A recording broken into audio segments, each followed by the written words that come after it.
Welcome to the 8th episode of Rivanna Review, a program of stories, features, and book reviews. My name is Robert Boucheron.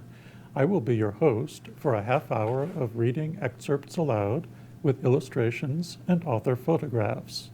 The print magazine Rivanna Review is published 4 times a year in Charlottesville, Virginia, on the Rivanna River. I am the editor. The magazine is available in bookstores in Charlottesville and elsewhere in Virginia. You can order a copy or a subscription from the website, rivannareview.com. Contributors to the magazine live all over the world and they write about places far and wide. In this program, we will visit a mysterious urban forest, a family in a trailer in West Virginia, the Osoyoos Valley in Western Canada, and ancient rock art in the desert Southwest. Book reviews are of titles you may not have heard about, from small presses and by authors who are not yet bestsellers. This show has reviews of a novel by Joshua Corey, Social Science by W. David Marks, and stories by Andrea Barrett. To read the books mentioned here, please visit your local bookstore, online bookseller, or the public library.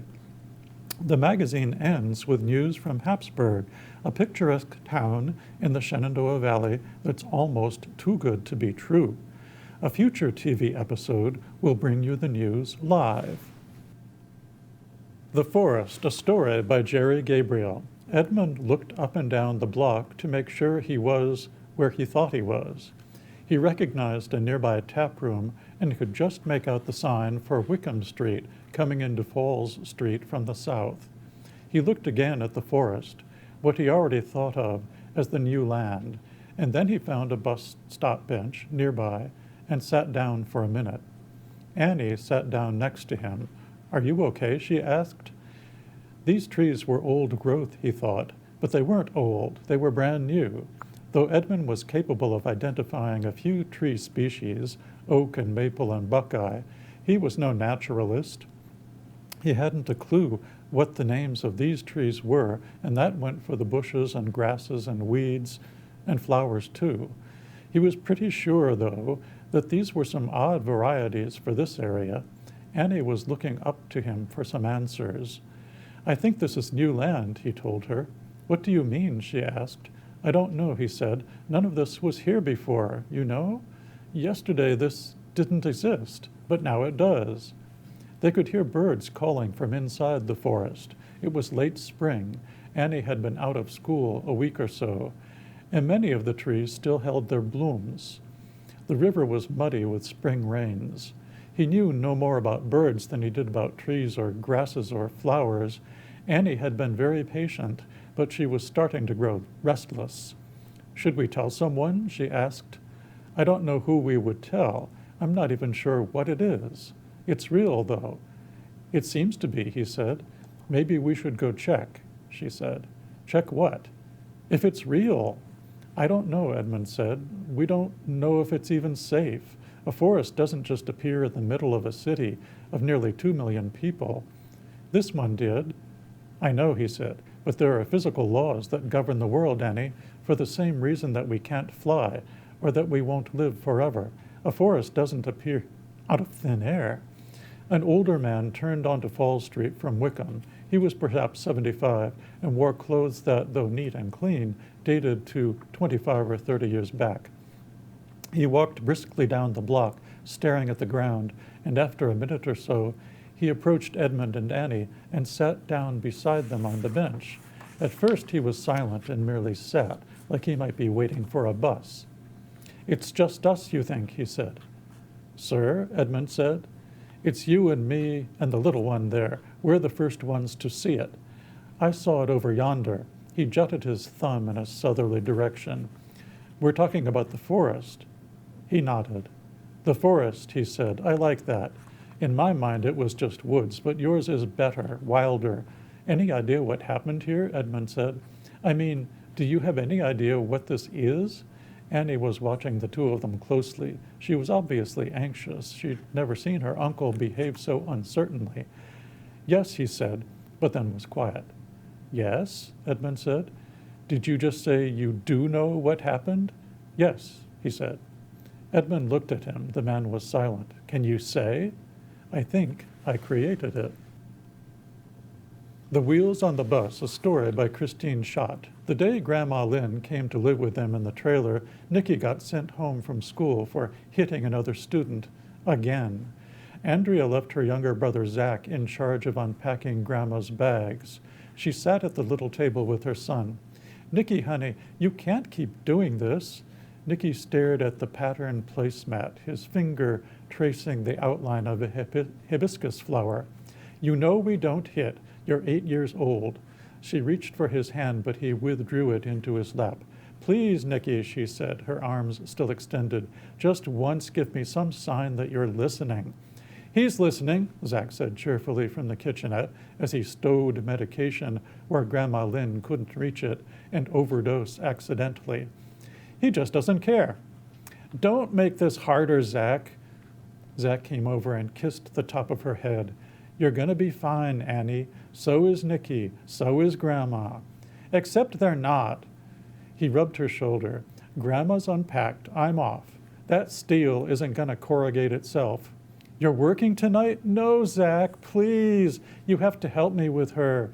I'm on my second warning. I can't miss another shift. Relax, it's just Grandma. And he was gone, whistling down the driveway to the bus stop, as though the house wasn't caving in around their ears. Nikki had slid out of the chair. He sat in the corner of the adjoining living room with his favorite metal school bus in his lap. He spun the wheels.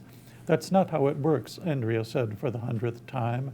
You put the bus on the ground and it rolls, see? She took the toy and set it upright. Nikki rocked back and forth and made disconsolate sounds through his nose. Please, Nikki, can't you just try? Andrea pleaded. For me, this isn't what they warned you about when they talked about teen pregnancy in the 1980s. The 60s may have changed the world, the nurse said, but we still have standards. The isolation, the cold pity, the dead-end jobs, all of that Andrea was prepared for. Hadn't Grandma Lynn raised them single-handed in a trailer just like this one, suffering the same snubs?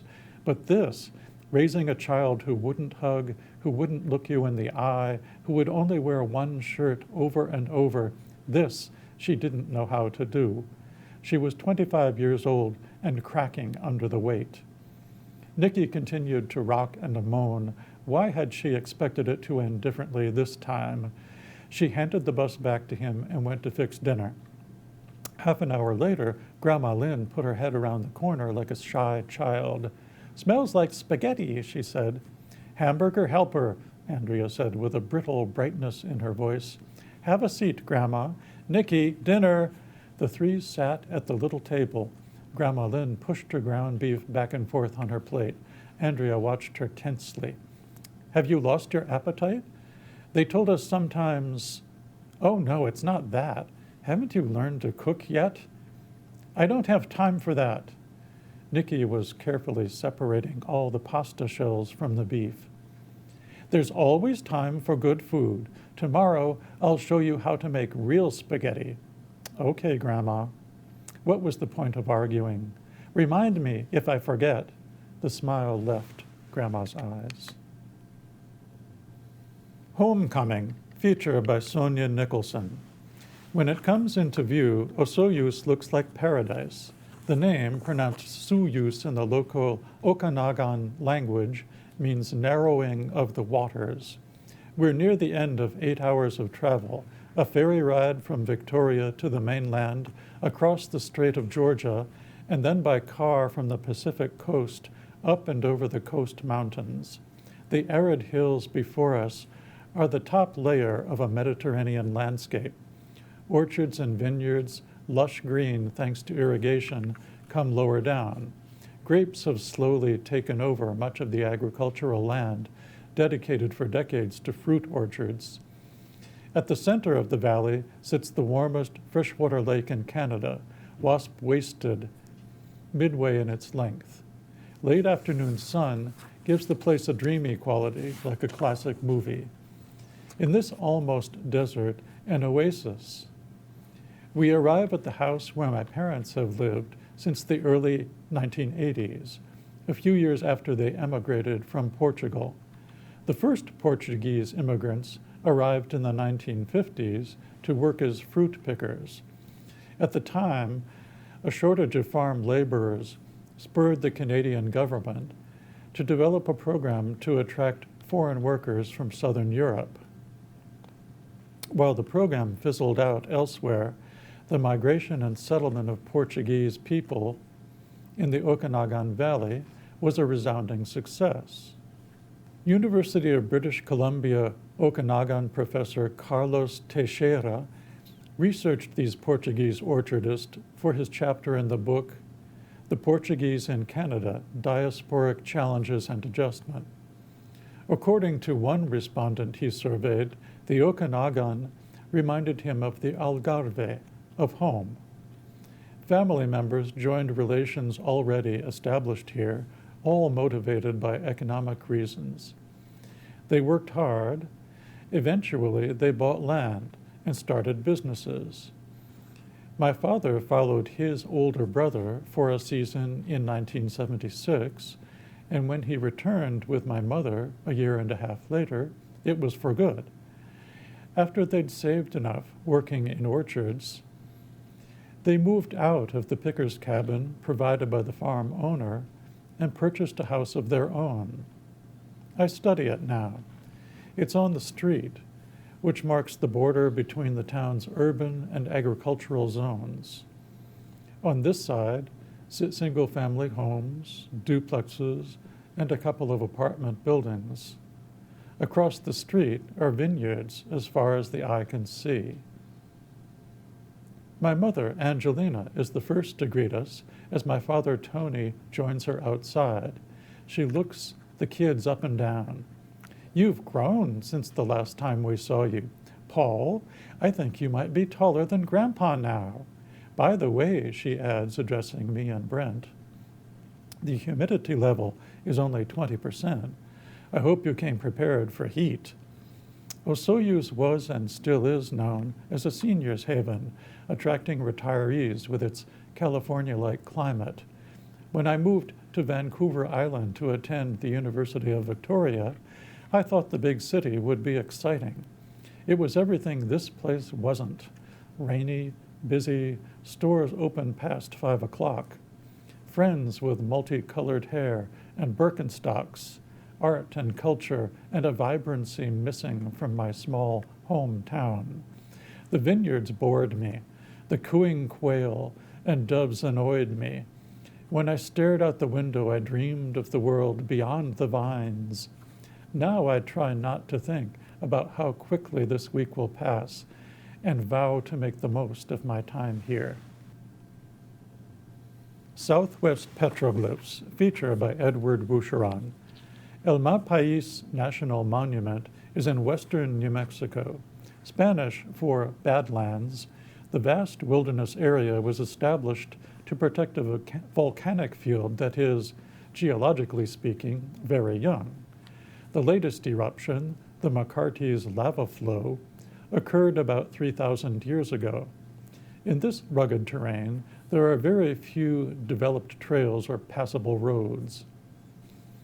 Associated with the lava flow is a region of sandstone bluffs and mesas called the Cebolla Wilderness Area. Cebolla is Spanish for onion. Armed with a printed trail description and associated GPS coordinates for key landmarks, I drove the paved highway to the Malpais lava flows, then several miles of dirt road through an area designated the North Pasture, and on into Sand Canyon. The underlying sandstone has decayed into sand, and the road was more like a beach than a pasture. I parked in the shade of a pinon pine. Packing several liters of water and a lunch, I began to hike up a deeply eroded arroyo. Though dry, the footpath was faint. Before long, it turned into more of a suggestion than a trail. I came upon the ruins of a Depression-era homestead as advertised in the hiking guide. The surrounding area of collapsed outbuildings and cleared fields spoke of desperation. Who thought they could eke out an existence in this hot, dry land? The house was constructed in log cabin style with an outhouse to match. Game paths crossed here and there from elk and deer. I could no longer discern any sign of human feet. The day was warm. Cicadas noisily announced their locations near and far. I had never heard or seen so many of these bugs. They were the only sign of animal life, adding to the emptiness that the homestead ruins evoked. Zigzagging through scrub, juniper, and pinon, I looked for rock outcroppings where petroglyphs might be. I finally came upon a small valley with rim rock on the far side. It looked like a promising site with vertical faces and a dark patina on the surface of the rock. But the rock walls were bare. Even with a map and a description of where the Aldridge panel was located, it took me more than an hour of searching along the rim of the valley to find it. Juniper and pine had grown up in front of the rock, masking the artwork from casual discovery. I was startled when I saw some horizontal lines that did not look natural. Scrambling closer, I could make out more. Seeing the petroglyphs up close for the first time was a small shock. There are no interpretive signs, no railings or ropes, and little to show that anyone else has been here in the recent past. No vandalism or graffiti, no candy wrappers or cigarette butts. Anyone who is motivated to seek out these remains understands what they are and treats them with respect. The marks were made by humans, but their purpose is mysterious. Some images represent animals, mostly birds and lizards. Others are anthropomorphs, possibly shamans or spirits. Many are geometric symbols of unknown meaning. There is no apparent organization. Some of the birds are at odd angles, and some symbols intrude on others. Later, I visited several sites. The Aldridge panel is the busiest and most complex set of symbols and drawings I have yet seen. Book review by Edward Lineberry. How Long Is Now? Novel by Joshua Corey. The title of this second novel by Joshua Corey asks a question, and yet itself is a statement, maybe even an expression of surprise. The present extends farther than we think. In the book's introduction, Corey tells us that this work, however fictional, has some measure of autobiography. This story is mine. It may seem a strange thing to say since I wrote it, since so much of it is true, but I want anyway to make the claim. Mine. It's my life, a sliver of it, my story. I repeat this desperately because although it is mine, I didn't make it. It was handed to me without my consent, ready-made. Joshua Corey is a professor at Lake Forest College. He has published 5 full-length poetry collections. He lives in Evanston, Illinois. The language of his poetry and the heritage of his birth in New York shine through on the pages of this novel. Around every corner are details that strike the reader as unique and authentic, and turns of phrase that delight and surprise. With his father in the hospital and his family in turmoil, a middle-aged poet leaves on a planned sabbatical. His journey and history are engaging, but he is not at first a sympathetic character.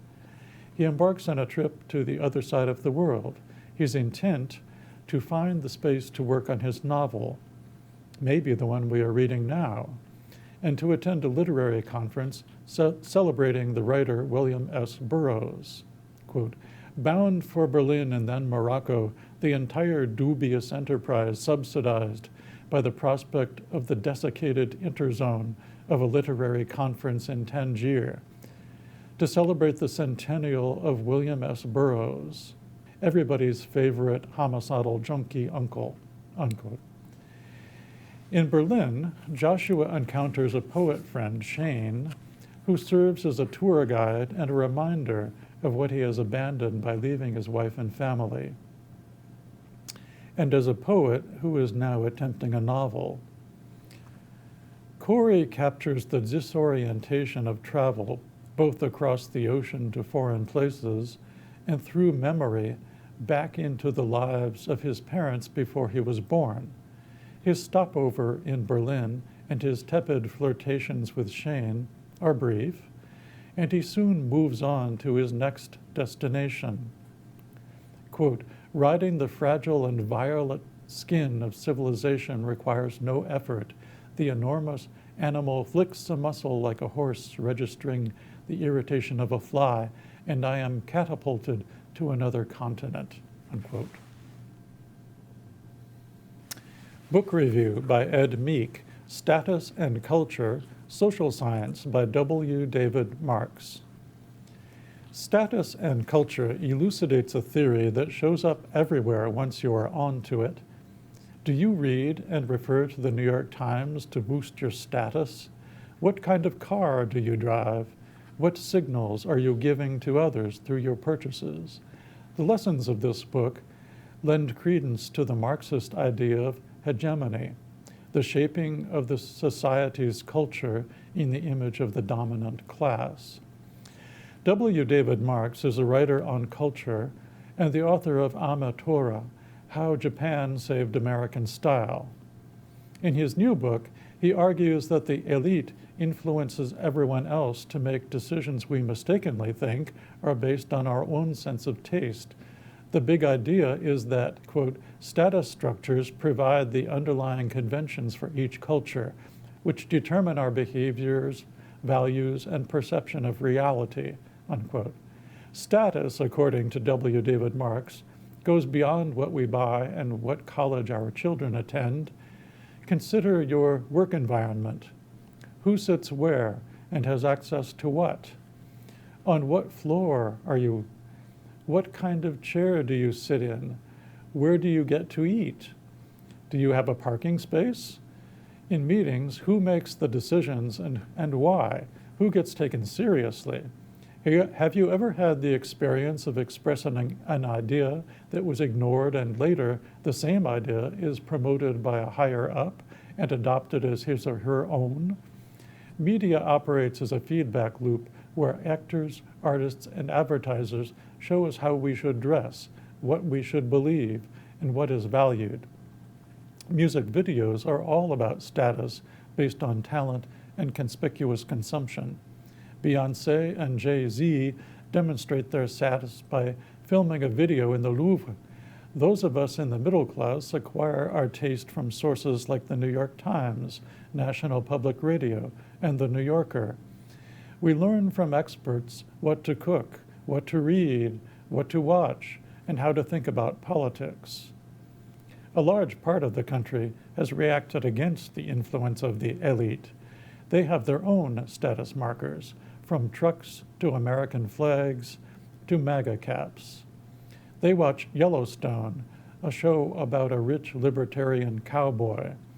Elites watch Succession, a show about a rich, selfish family, or masterpiece theater dramas about the aristocracy. Book review, Natural History, Stories by Andrea Barrett. The phrase natural history refers to the hard sciences, geology, chemistry, botany, zoology, and anthropology. Barrett uses the phrase in its archaic sense and as a pun for her meticulous historical fiction.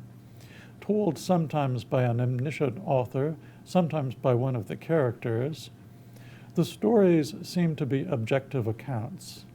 They brim with scientific lore, names of scientists like Charles Darwin and Asa Gray, and a present-day conference of biochemists called the Silver Lake Gathering.